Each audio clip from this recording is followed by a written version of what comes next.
Lahore central jail में 23 मार्च 1931 की शुरुआत किसी और दिन की तरह ही हुई थी। फर्क सिर्फ इतना था कि सुबह सुबह जोर की आंधी आई थी, बहुत तेज। लेकिन जेल के कैदियों को थोड़ा अजीब सा लगा जब 4 बजे ही वार्डन चरत सिंह ने उनसे आकर कहा कि वो अपनी अपनी कोठरियों में चले जाएं। उन्होंने कारण नहीं बताया था। उनके मुंह से सिर्फ ये निकला कि आदेश ऊपर से है। अभी कैदी सोच ही रहे थे कि माजरा क्या है। जेल का नाई बरकत हर कमरे के सामने फुसफुसाते हुए गुजरा कि आज रात भगत सिंह, राजगुरु और सुखदेव को फांसी दी जाने वाली है। उस क्षण की निश्चिंता ने उनको झकझोर कर रख दिया। कैदियों ने बरकत से मनुहार की कि वो फांसी के बाद भगत सिंह की कोई भी चीज जैसे पेन, कंघा या घड़ी उन्हें ला कर दें ताकि वो अपने पोते पोतियों को बता सकें कि कभी वो भी भगत सिंह के साथ जेल में बंद थे। बरकत भगत सिंह की कोठरी में गया और वहां से उनका पेन और कंघा ले आया। सारे कैदियों में होड़ लग गई कि किसका उस पर अधिकार हो। आखिर में ड्रॉ निकाला गया, लाहौर कॉन्स्पिरेसी केस। अब सब कैदी चुप हो चले थे। उनकी निगाहें उनकी कोठरी से गुजरने वाले रास्ते पर लगी हुई थी। भगत सिंह उनके साथ फांसी पर लटकाए जाने के लिए उसी रास्ते से गुजरने वाले थे। एक बार पहले जब भगत सिंह उसी रास्ते से ले जाए जा रहे थे तो पंजाब कांग्रेस के नेता भीमसेन सच्चर ने आवाज ऊंची कर उनसे पूछा था, आप और आपके साथियों ने लाहौर कॉन्स्पिरेसी केस में अपना बचाव क्यों नहीं किया? भगत सिंह का जवाब था, इनकलाबियों को मरना ही होता है क्योंकि उनके मरने से ही उनका अभियान मजबूत होता है, अदालत में अपील से नहीं।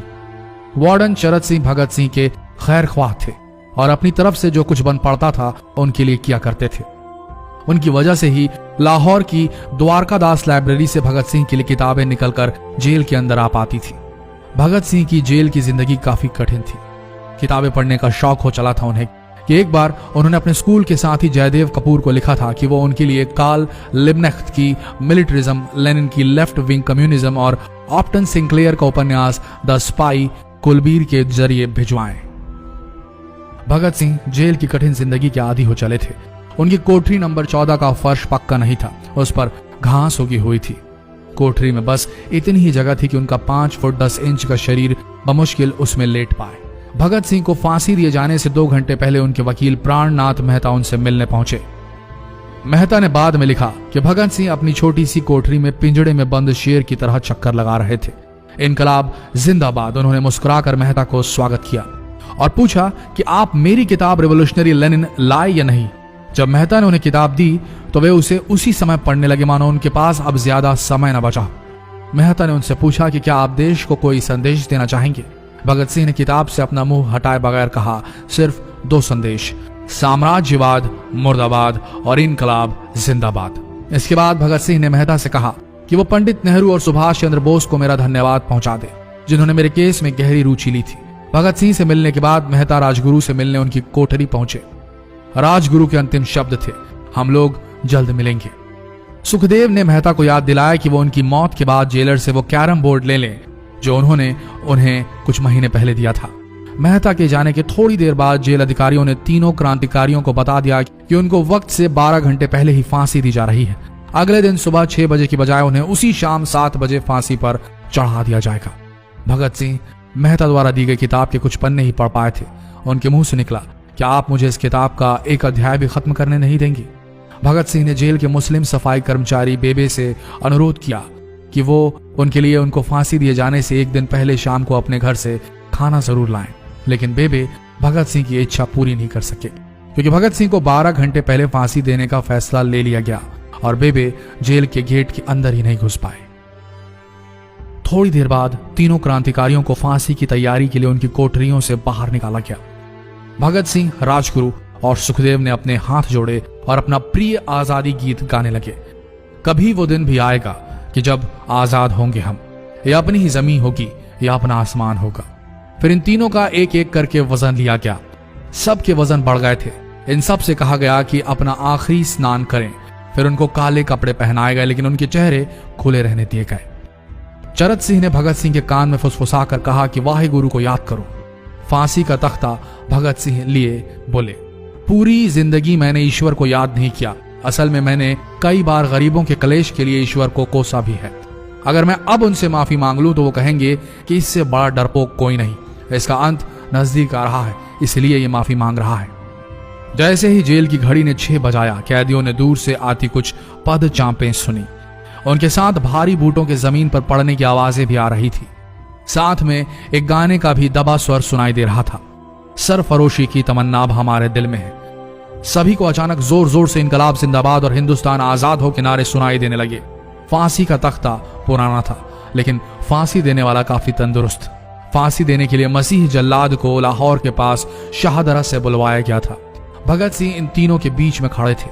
भगत सिंह अपनी मां को दिया गया वो वचन पूरा करना चाहते थे कि वो फांसी के तख्ते से इनकलाब जिंदाबाद का नारा लगाएंगे।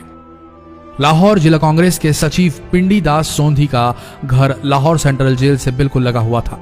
भगत सिंह ने इतनी जोर से इनकलाब जिंदाबाद का नारा लगाया कि उनकी आवाज सोंधी के घर तक सुनाई दी। उनकी आवाज सुनते ही जेल के दूसरे कैदी भी नारे लगाने लगे।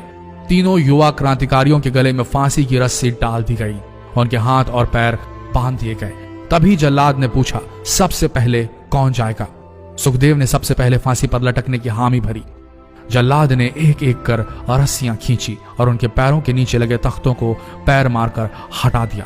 काफी देर तक उनके शव तख्तों से लटकते रहे। अंत में उन्हें नीचे उतारा गया और वहां मौजूद डॉक्टरों लेफ्टिनेंट कर्नल जे नेल्सन और लेफ्टिनेंट कर्नल NS सोंधी ने उन्हें मृत घोषित किया।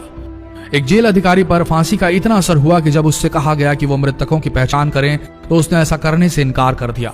उसे उसी जगह पर निलंबित कर दिया गया अंग्रेजों द्वारा।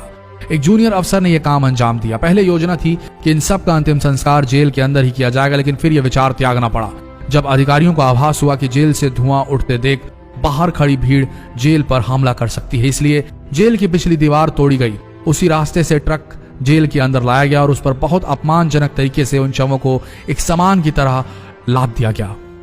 पहले तय हुआ था कि उनका अंतिम संस्कार रावी के तट पर किया जाएगा, लेकिन रावी में पानी बहुत ही कम था, इसलिए सतलज के किनारे शवों को जलाने का फैसला लिया गया। उनके पार्थिव शरीर को फिरोजपुर के पास सतलज के किनारे लाया गया। तब तक रात के 10 बज चुके थे। इस बीच उप पुलिस अधीक्षक कसूर सुदर्शन सिंह कसूर गांव से एक पुजारी जगदीश अचरज को बुला लाए। अभी उनमें आग लगाई ही गई थी कि लोगों को इसके बारे में पता चल गया। जैसे ही ब्रितानी सैनिकों ने लोगों को अपनी तरफ आते देखा, वो शवों को वहीं छोड़कर अपने वाहनों की तरफ भागे। सारी रात गांव के लोगों ने उन शवों के चारों ओर पहरा दिया। अगले दिन दोपहर के आसपास जिला मजिस्ट्रेट की दस्तखत के साथ लाहौर के कई इलाकों में नोटिस चिपकाया गया, जिसमें बताया गया कि भगत सिंह, सुखदेव और राजगुरु का सतलज के किनारे हिंदू सिख रीति से अंतिम संस्कार कर दिया गया है। तो ये थे भगत सिंह की जिंदगी के वो 12 आखिरी घंटे। आशा करते हैं इस वीडियो में सुनाई गई ये कहानी आज युवा पीढ़ी के दिलों में मर चुके देशभक्ति को जगाने में कामयाब होंगे। जितना हो सके इस संदेश को पूरे देश में पहुंचाएं। इस वीडियो को शेयर करें फेसबुक पर, व्हाट्सएप पर, और हो सके तो इस पेज को फॉलो करें ताकि ऐसे ही वीडियोस आप तक सही समय पर पहुंच सके। मिलते हैं अगले वीडियो में, तब तक के लिए आप सबका धन्यवाद।